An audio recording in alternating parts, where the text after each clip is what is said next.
O desemprego é um fato social, né? Ele sempre esteve presente no sistema capitalista, né? Marx, nos seus estudos sobre o capitalismo, de alguma maneira já mostrava como o capitalismo depende para o seu funcionamento daquilo que ele chamou de um exército industrial de reserva.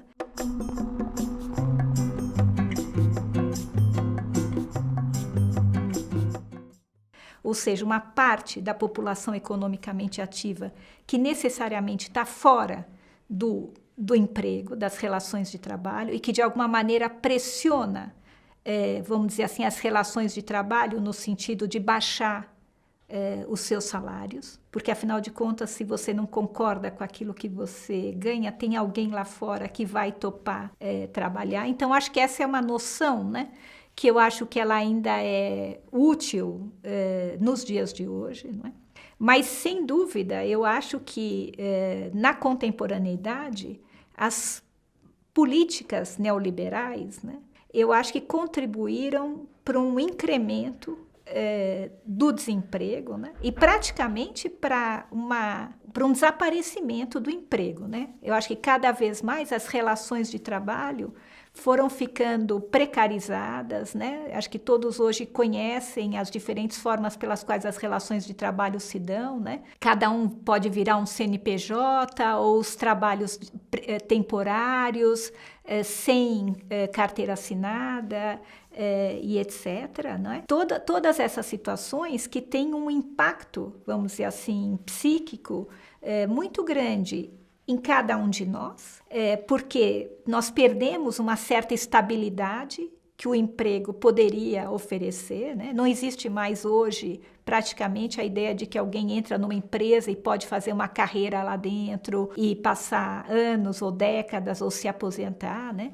Nós estamos sempre numa situação de uma certa instabilidade, não é? Que claro que tem consequências psíquicas bastante importantes, né? E dizer que a gente está vivendo, vamos dizer assim, na economia, políticas de cunho neoliberal também significa que cada vez mais o mercado foi tendo prioridade sobre a vida social. Ou seja, as demandas do mercado, as pressões e as características do mercado se sobrepõem às necessidades sociais. Tanto é que hoje nós estamos aí no Brasil com mais de 12% da população economicamente ativa que está desempregada, que está sem trabalho, né? Isso sem que a gente considere, por exemplo, que para certos índices governamentais, mesmo quem está na rua,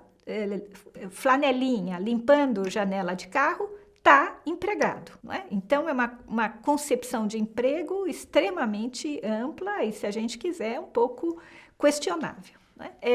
Faz parte também dessa ideologia que hoje, vamos dizer assim, regula e está muito presente na nossa vida social em relação às questões de trabalho, a ideia de que estar ou não trabalhando, ter sucesso ou não no trabalho, depende de cada um de nós. Depende da nossa formação, do nosso currículo, do nosso empenho e etc. Então, isso faz parte daquilo que a gente pode chamar de uma ideologia, porque não é totalmente verdade. Se é verdade que o sistema depende para o seu funcionamento de que uma parcela esteja fora do mercado de trabalho, então não depende só de nós como indivíduos isolados estar ou não, ter ou não oportunidades de trabalho, não é? Toda essa ideologia nos atravessa como pessoas e atravessa as famílias que nós, as nossas famílias, as famílias a que pertencemos, não é? Então, acabando por produzir, então, no desempregado, né, um sentimento muito grande de fracasso pessoal, né? De incompetência, não é? Uma ideia que se espraia, vamos dizer assim, por todo o grupo familiar, né? Eu acho que um agravante dessa situação é que o nosso atual governo não oferece políticas públicas, né, de proteção ao desempregado. Então, o desempregado muitas vezes se vê muito só diante da demanda ou da necessidade urgente de procurar um emprego e diante da condição de ter que ter atendido as necessidades básicas de alimentação, de saúde e necessidades básicas das pessoas que dependem dele. Muitas vezes são famílias inteiras que dependem, né? E aí eu acho que vai depender da organização de cada família, das relações também afetivas no interior de cada família, se a família vai poder oferecer um acolhimento ou não para essa pessoa que está desempregada. Então, ou seja, se a família tem uma forma de organização e uma forma de pensar que é mais rígida, né, no sentido dos papéis sociais, por exemplo, de que é o homem que tem que trabalhar e trazer os proventos para casa, de que é a mulher que é responsável pelos cuidados da casa e do cuidado com os filhos, etc., né?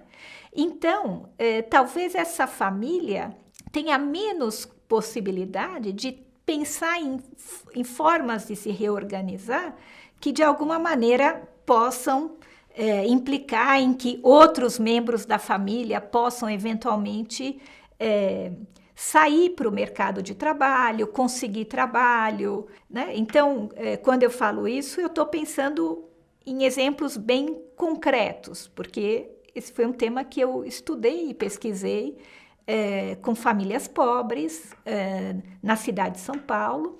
Então, em algumas famílias eu encontrei uma situação em que, se o marido perdeu o emprego, ele saía desde as 6 da manhã até de noite pelas ruas procurando emprego. Um dia ele contou que voltou 11 da manhã para casa porque estava chovendo aos cântaros, e a mulher dele disse: "O que você está fazendo aqui? Vai para a rua." E ele falou: "Tá chovendo muito, eu posso te ajudar um pouco na cozinha." E ela dizia: "Show. Cozinha não é lugar para homem, né?" Por outro lado, eu também conversei com outros desempregados, em que, por exemplo, um me contava que perdeu o emprego, chegou em casa, a mulher era auxiliar de enfermagem, e ela disse: "Bom, você trabalhou já bastante, eu acho que eu consigo ampliar minhas horas de trabalho, e você fica em casa cuidando." Eles tinham uma filha de 12 anos, cuidando dela e ajudando na casa, e eu vou ampliar minhas horas de trabalho. Então, esse senhor, que tinha sido motorista de ônibus, super orgulhoso da sua profissão durante décadas e tal, resolve não, com a mulher, decide, ele vai ficar em casa. Ele começou a assistir programas femininos de manhã, ele descobriu a culinária. Então, ele começou a cozinhar em casa, começou a fazer pratos e chamar a mulher e as amigas dela para comer e tal, e, de alguma maneira, puderam se rearranjar. Então, eu estou contando essas duas situações, porque a família acaba por ser praticamente um dos poucos lugares na nossa vida social de acolhimento ao desempregado, mas ela pode também reproduzir, vamos dizer assim, no seu interior, essa mesma violência que o exterior, que o mundo aí lá fora produz, porque o desemprego é uma forma de violência também. Mas, por outro lado, ela pode também servir de acolhimento, como esse segundo caso que eu contei. E é claro que essa possibilidade ou não de acolhimento vai ser atravessada na família também pela questão desses valores mais amplos, não é? Porque, embora o mercado de trabalho tenha mudado muito ao longo do século XX, no sentido da entrada da mulher no mercado de trabalho e etc., né?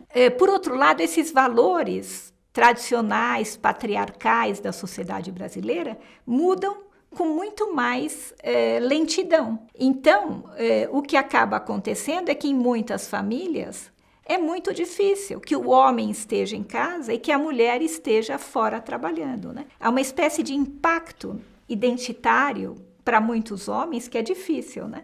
Tem um estudo que conta um caso que é bem interessante, de uma família em Santa Catarina, que a mulher saiu para o trabalho e o homem ficou em casa, e ele conta para a pesquisadora que pendurava a roupa no varal de madrugada, para que os vizinhos não vissem que ele está fazendo isso, né? Ou seja, nós ainda estamos numa sociedade em que esses lugares de homem e mulher, né, em muitos estratos sociais, isso tem mudado, mas estão bastante demarcados, né? Eu tive a oportunidade de ver em países da Europa professores, grandes professores da universidade, passando roupa sábado à noite, o que acho que é uma situação rara da gente ver aqui no Brasil, mas acho que é importante para as pessoas pensarem a respeito, né?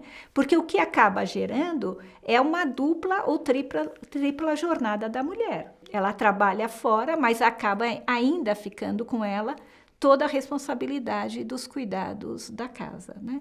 Gostou desse vídeo? Então aproveite, porque tem muita coisa boa te esperando aqui. Inscreva-se!